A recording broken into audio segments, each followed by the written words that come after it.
Ya, halo, sore teman-teman sekalian. Nah, perkenalkan saya Tito. Dari sini kita akan coba belajar terkait tentang least square problems ya. Jadi, apa itu least square problems? Nah, contoh hari ini adalah jika kita misalnya punya data sales dan juga data budget.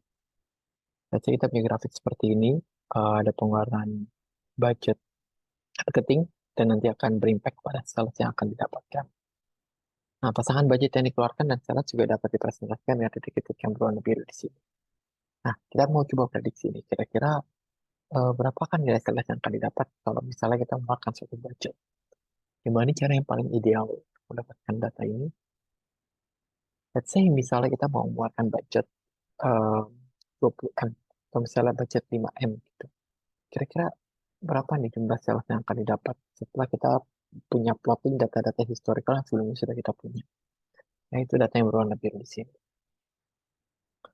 Nah, ada beberapa pendekatan. Yang pertama adalah ya cari rata-rata dari seluruh data. Jadi kalau misalnya kita punya data yang biru, data rata-ratanya di sini. Tapi apakah itu cukup akurat? Saya rasa tidak ya. Nah, atau solusi kedua, kita bisa lihat, kita bisa bindingin datanya, kita bagi data yang berdasarkan beberapa kolom, lalu setiap pin data yang kita bungkus tadi, atau yang kita bucketkan tadi, kita coba cari rata-rata di setiap pinnya.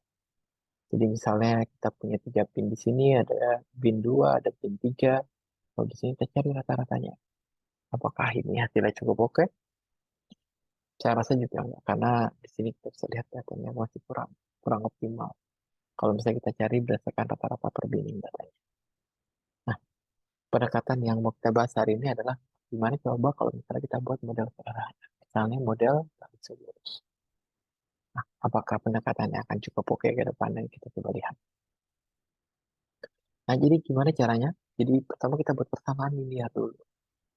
Gimana persamaan linear? Jadi kita tahu data sales itu dipengaruhi oleh M atau variabel yang nanti dikalikan dengan data budget ditambah dengan koefisien atau garis ini yang bukan naik tinggi turunnya data yang tidak bergantung pada budget kali satu. Jadi kalau misalnya data di sini kita punya M kali budget satu tambah C, lalu ada M kali budget 2 tambah C, lalu ada M kali budget 3 tambah C, nanti kita masukkan salah satu, dua, dan tiga.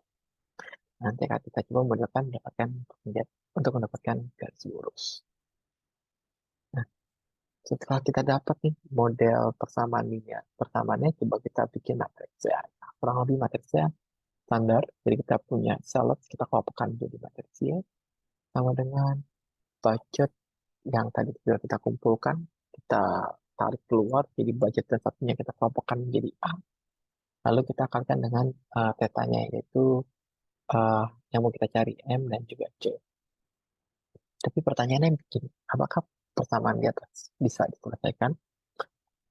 Ini akan jadi permasalahan berikutnya. Kenapa? Karena eh, per datanya ini akan sangat sulit untuk ditemukan karena terlalu banyak data yang di kita miliki atau bisa dibilang outlier dia pertama. Maksudnya gimana? Jadi nggak ada garis lurus yang bisa melewati semua titik. Jadi kita susah untuk mendapatkan persamaan M dan T, ya. Nah, maka dari itu kita coba lihat dari pendekatan lain atau kita bisa katakan best fit ya di sini. Kita bisa cari titik tengahnya berdasarkan apa? Berdasarkan beberapa model yang coba kita implementasikan. Jadi misalnya di sini ada garis biru, ada garis merah, ada garis hijau, pasti yang paling ideal eh, dan nanti model akan mencari kira-kira garis mana yang paling mendekati dengan titik kita. Kalau di data sini kan pasti garis yang hijau yang paling ideal untuk dimodelkan. Nah, gimana sih sebenarnya eh, logika untuk atau em, gimana sih hitungannya untuk mencari model garis lurus ini? Sebenarnya sederhana, jadi gimana cara mencari garis lurus yang paling optimal? Itu dengan kita hitung jaraknya. Jadi garis yang punya jarak paling kecil dari data yang ada. Jadi kita akan mencari jarak dari setiap titik. R sama dengan dalam kurung YI min atau Pi kuadrat kan. Jadi jarak setiap data bisa kita dapatkan dari nilai actual self dan juga nilai prediksi. Maksudnya gimana?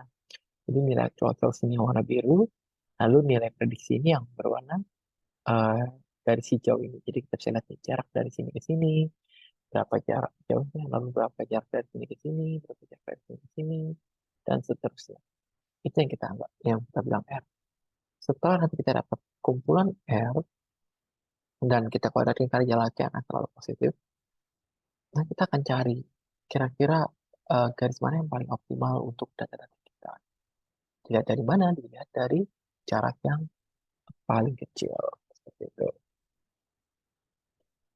Nah, berikut adalah bagaimana cara membuat garisnya. Ya, jadi kita coba buat fungsi jarak tadi, lalu kita minimalkan jarak-jaraknya, kita cari jarak yang paling optimal. Dengan kata lain, kita akan meminimalkan rumus jarak di sini, lalu kita ubah rumusnya dari Y minus A theta kuadrat. Ini yang disebut dengan least square problem. Jadi, logikanya sangat sederhana.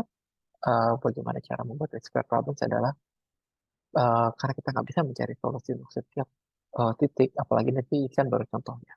Nggak mungkin data kita bisa ribuan atau jutaan. Gitu. Kita nggak mungkin bisa dapat satu garis yang mewakili semua titik. Jadi kita buatlah satu garis yang paling mendekati dari semua. Kurang lebih seperti itu yang akan aku jelaskan. Terima kasih banyak atas perhatiannya dan sampai jumpa di pertemuan-pertemuan berikutnya. Terima kasih.